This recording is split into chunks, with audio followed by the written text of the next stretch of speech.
Try not to use my hands too much. I'm ready. All right.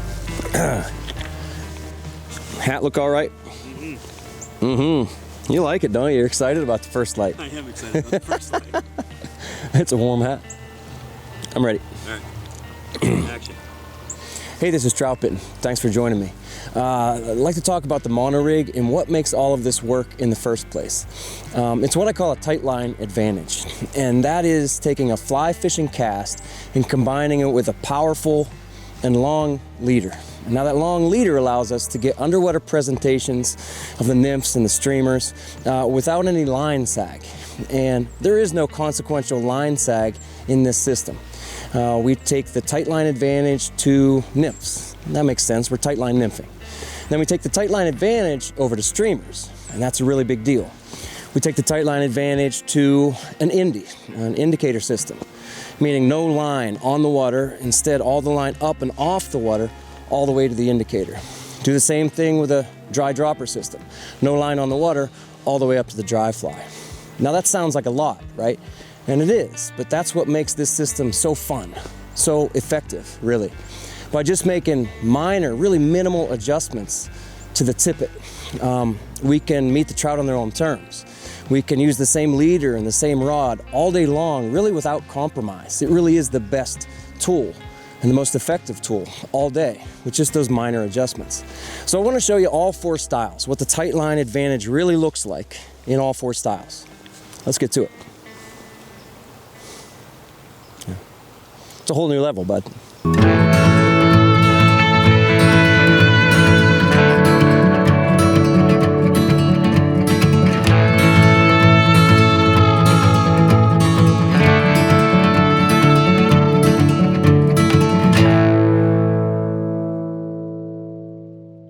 All right, so in a river scenario, everything that touches the water drags, and everything that goes under the water drags even more. So this tight line advantage is the idea of keeping everything that we can up and out and off of the water. That gives us great control to the fly. It allows us to do what we want with the fly instead of extra line being pushed and pulled by the currents. Now, this is important to point out. When I say tight line, when we talk about a tight line, that doesn't mean we're in pure contact, in perfect contact all the way, all the time. But that option is there for us. We can be in great control, and then we can back off of that. This is a good time to point out too. I've written over 200 articles on this mono rig stuff.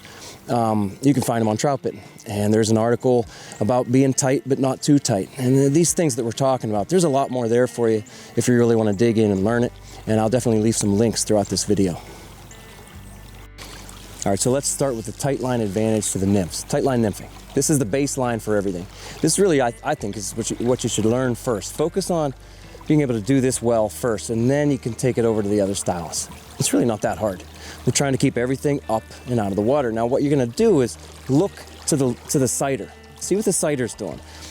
I've talked a lot about the casting for all of this, and this is really the first time we're really digging into the drift, how things should look throughout the drift. And what we're gonna show you here is this tight line advantage on the sighter. You're gonna see it on the sighter.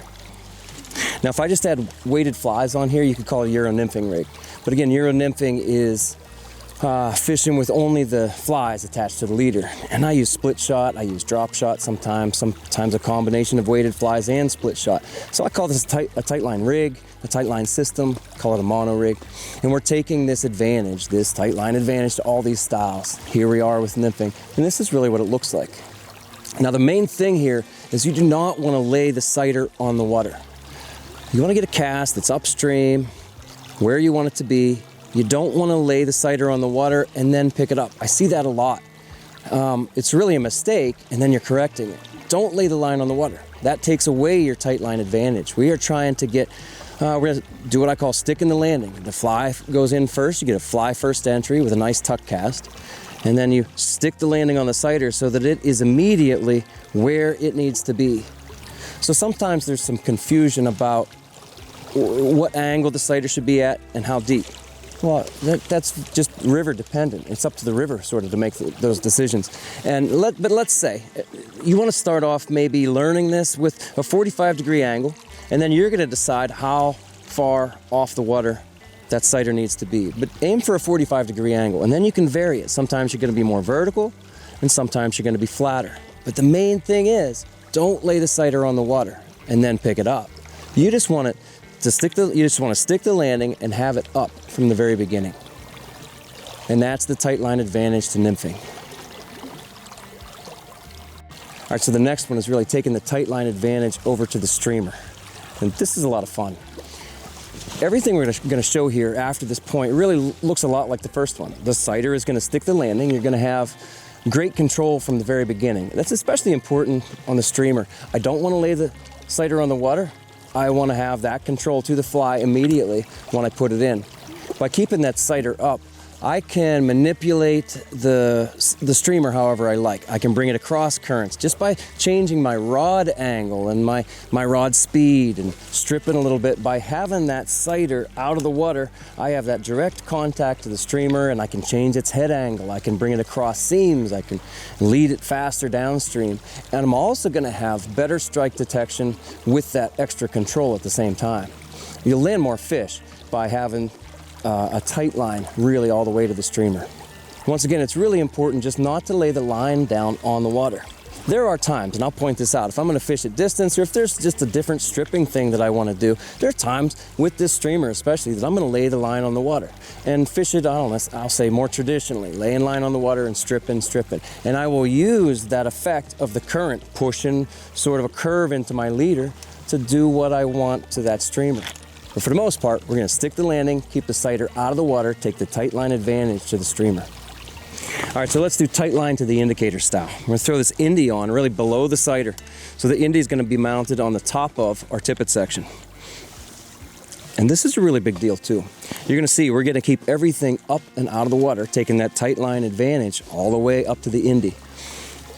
Don't lay line on the water. I'm saying the same thing for every style. Everything up to the indie should be in the air. And I will say, there are times when we're going to lay line down, just like when I'm fishing streamers. There are times when I'm going to go ahead and lay line down. But our baseline is to stick the landing and have all this, not just the sighter, but even all this tippet out of the water. And so by keeping this sighter up and even keeping this extra tippet up, we have pure contact all the way to the indie. And so nothing influences that indicator but the surface currents, and especially the weight below, whether that's split shot or a weighted fly. That's what influences this indie. Instead of line being on the water and having to mend it and accidentally bumping the indie and getting a little bit of drag, we're eliminating all that with this tight line advantage, tight all the way to the indie. Gives us really amazing control over the whole system. All right, here's another style that has improved with the tight line advantage. Fishing the dry fly with all the line off the water. Just like, this is very similar to the tight line to the indie approach.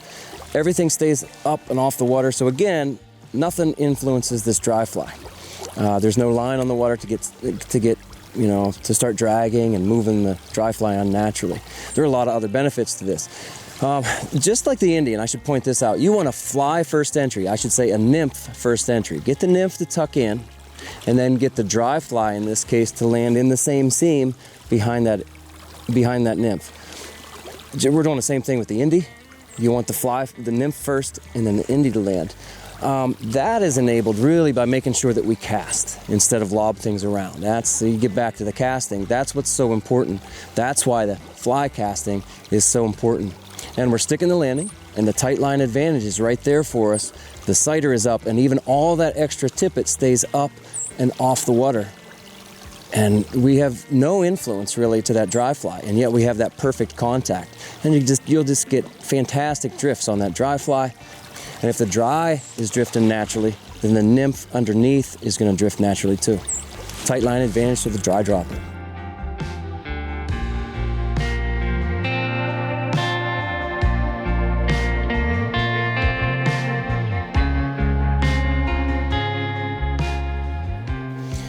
All right, there you go. So in all of these styles, the sighter really does the same thing. As the cast is landing, the sighter lands in that position where it's going to be needing to lead through anyway. Don't lay the line on the water because you'll take that tight line advantage away from yourself. Stick the landing on the sighter, and then even the tippet, as you saw, even the extra tippet stays up and out of the water. And now, sure, there are times where we're going to cast further, or maybe it's windy. There are reasons to lay that sighter on the water, but you're taking that tight line advantage away from yourself, and it's always a compromise. All right, so I hope that helps, and go have fun out there. Fish hard, friends.